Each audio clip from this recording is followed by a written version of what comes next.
आपके जवाब में दूसरा पहलू आया है कि महंगाई को ये तो हम तो ये सोच रहे थे कि आप तो बहुत पढ़े लिखे आदमी हैं और ये बहना की बात कहां से ले आए।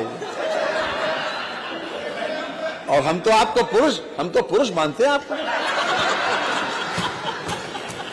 ये माननीय अध्यक्ष जी, उत्तर प्रदेश में इस महंगाई की बात कर रहे हैं, अनाज फ्री मिल रहा है 15 करोड़ लोगों को, आज से नहीं मिल रहा है हमारे पास, कितने दिनों से मिल रहा है। और साथ ही साथ जो बैट है, जो डीजल पर, खास तौर से डीजल, वो सबसे कम है उत्तर प्रदेश में।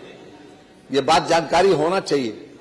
और वो सरकार दूसरे प्रांतों ने पैसे बढ़ाए माने बार, हमारे प्रांत ने बढ़ाए भी नहीं और आवश्यकता पड़ने पर कम भी किए माने। आज आप देख ले फिर। और ये पता नहीं कहां से आंकड़ा ले आए माने बार। दूसरी बात यह है माने बार, डायन से लाए हैं, डायन से लाए हैं। ये सब्जी की महंगाई जो है, सब्जी की महंगाई हमेशा डिमांड और सप्लाई के ऊपर निर्भर करती है मानव। सरकार हर तरह से ये चाहती है कि किसी भी तरीके से किसी को भी कोई परेशानी न हो। और आज भी जिन लोगों के पास अनाज मिल रहा है, वो बात जो आप कह रहे हैं उसकी उल्टी बातें करती हैं महिलाएं। या तो आप सुनते नहीं हो या फिर उनके आप बीच में रहते नहीं। डॉक्टर वर्मा, आपके पास समय, अनुपूरक पढ़ा रहा हूं, आपके पास समय, अनुपूरक पढ़ा रहा हूं। माननीय मंत्री जी, उन बहनों की वजह से बहुत सारे लोगों का परिवार आगे नहीं बढ़ पाया। उन बहनों की वजह से जिनकी आप बात कर रहे हैं। अरे वो नहीं, क्या चाहते हो? क्या नहीं अनाज चाहते हो? अनाज चाहते हो फ्री वाला बंद कर जाए? क्या चाहते हो? अनाज आपको अच्छा नहीं लग रहा? अनाज फ्री मिल रहा है, ये अच्छा नहीं लग रहा है? नहीं, मैं ये फ्री लोगों को अनाज मिल रहा है, ये अच्छा नहीं लग रहा? ये चाहते हो बंद हो जाए? मान्यवर, ये तो केवल समाचार पत्रों में और मीडिया पर केवल नाम छपवाना चाहते हैं। केवल इसी उद्देश्य से प्रेस किया गया। अभी 1.5 सेकंड। अब मान्यवर आगे आप देखिए, 12 बजने में 10 मिनट रह गए, प्रेस कहे हुए। कोई प्रश्न नहीं है मान्यवर। मैं अनुपूरक पढ़ाता हूँ।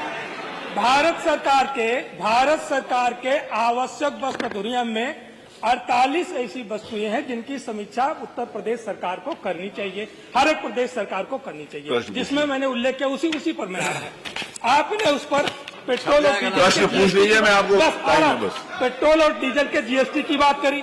मैं अवगत कराना चाहता हूँ, सोना और चांदी, हीरा पर 3% जीएसटी है, जीवन रक्षक दवाइयों पर 18% जीएसटी है, और जो बच्चों के पढ़ने लिखने के लिए जो पाठ्य पुस्तकें हैं और कलम है, उस पर 18% से लेकर के 28% तक जीएसटी है। एक मेटल का पेन खरीदिए, 28% जीएसटी है। मान्यवर, महंगाई कम करने की बात करते हैं, गरीब के बच्चे कैसे पढ़ेंगे? किताब कापियों की इतनी कीमतें बढ़ती जा रही है। मेरा अनुपूरक प्रश्न है,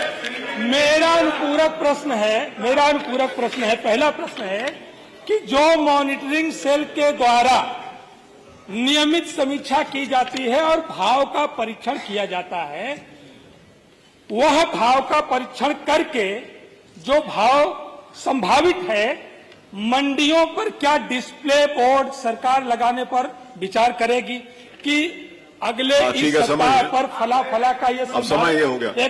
चूंकि एक कृत्रिम महंगाई है, स्वाभाविक महंगाई की बात नहीं कर रहा हूँ, ये कृत्रिम महंगाई की बात कर रहा हूँ जो जमाखोरों और अरे विषय आ गया, भाषण नहीं, अब आपका समय समाप्त हो गया।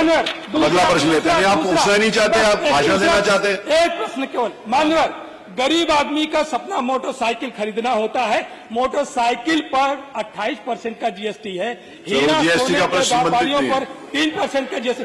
क्या उस पर राज्य सरकार अपने यस जीएसटी, जो राज्य का जो जीएसटी है, उस पर कम करने पर विचार करेगी? दो पूरे प्रश्न का जवाब। अगला प्रश्न लेते हैं श्री ब्रजेश कटेरिया, प्रश्न संख्या 6। श्री ब्रजेश कटेरिया है, पूछिए। मंत्री जी ये इसका जवाब मुझे देना था तो मैं 1 मिनट में केवल जवाब आप दीजिए मंत्री जी। इन्होंने अरे अनिल जी, हर मामले में कोई जरूरी थोड़ी है कि टमाटर ना इन्होंने केवल एक नाम हर मामले में आपका स्पेशल कमेंट कोई